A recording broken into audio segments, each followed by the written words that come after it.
1959. Havana had fallen. Fidel Castro celebrates the victory of the revolution.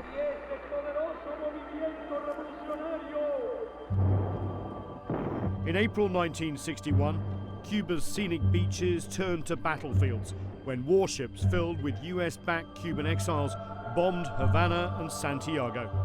It was the Bay of Pigs invasion, a historic event that this museum commemorates, detailing how the CIA-trained force came to invade the island nation. Se empiezan a reclutar en Opaloca, la Florida. Se entrenan en Guatemala, pasan por Honduras y salen de Puerto Cabezas, Nicaragua. At the time, Cuba's ties to the Soviet Union were considered a threat to the United States, and Fidel Castro's new government had nationalized land belonging to American citizens, further angering their neighbor to the north. The Bay of Pigs was planned by the CIA during President Eisenhower's term, but put in action by a young John F. Kennedy. Cuban veterans remember vividly the battle that followed.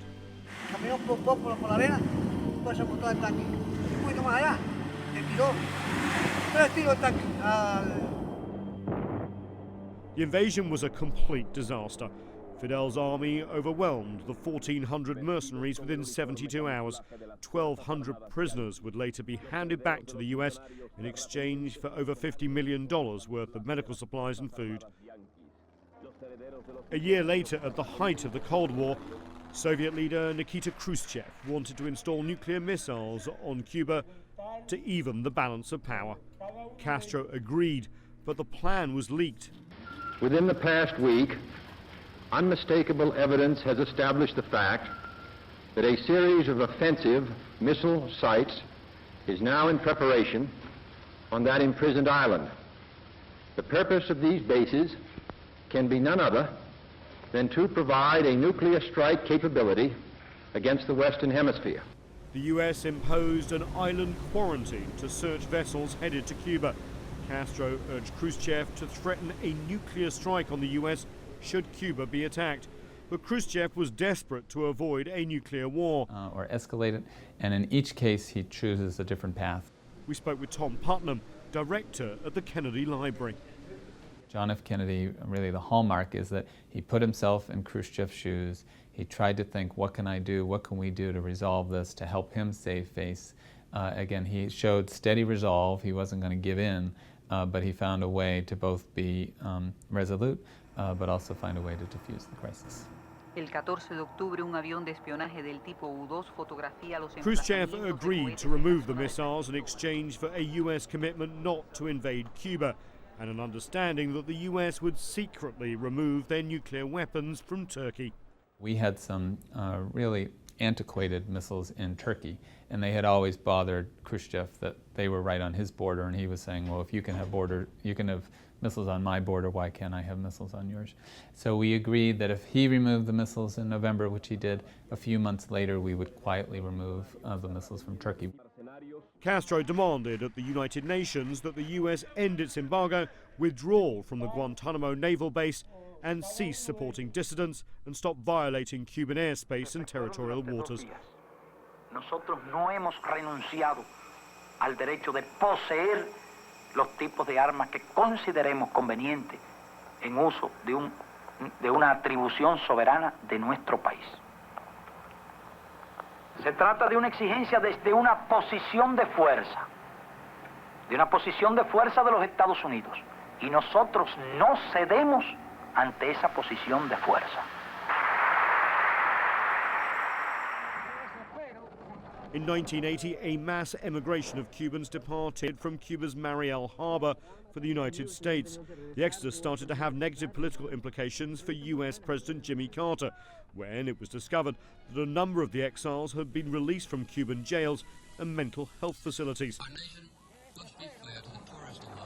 The Mariel exodus ended by mutual agreement, but not before as many as 125,000 Cubans had made the journey to Florida.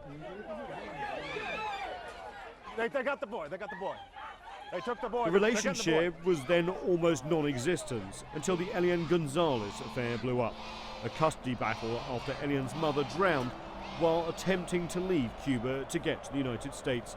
According to Vicky Huddleston, a former US official in Havana, this was a turning point. Clinton, before Elian was ready to begin opening up. Then you have Elian, and it's almost like, well, did Fidel really want the Elian crisis? Because he knew Clinton was trying to open up at that time. And then, after 9/11, both governments worked together in setting up the Guantanamo prison. The Cubans actually helped us. Fidel at first said, well, the Americans will do whatever they want, but they turned over a part of their airspace to us.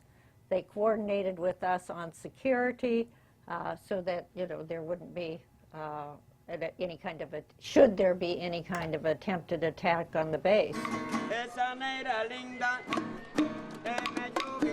Years later, Castro found in Venezuela an ally to supply money to cope with the embargo.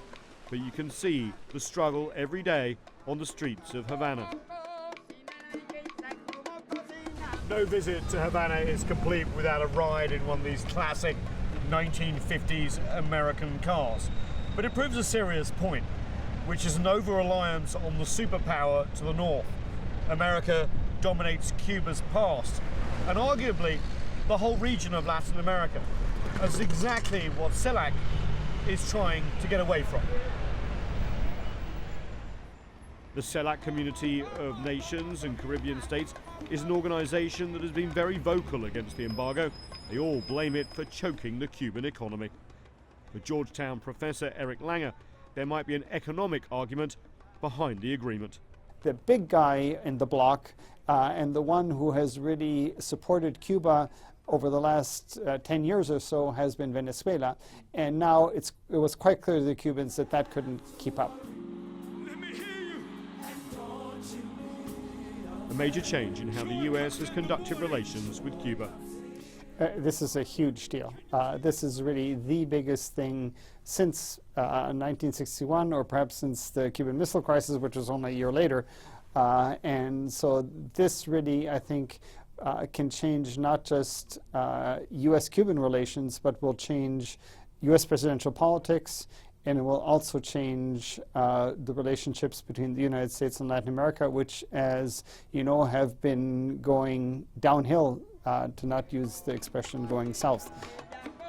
A region that is ready for a change after 50 years of the same approach.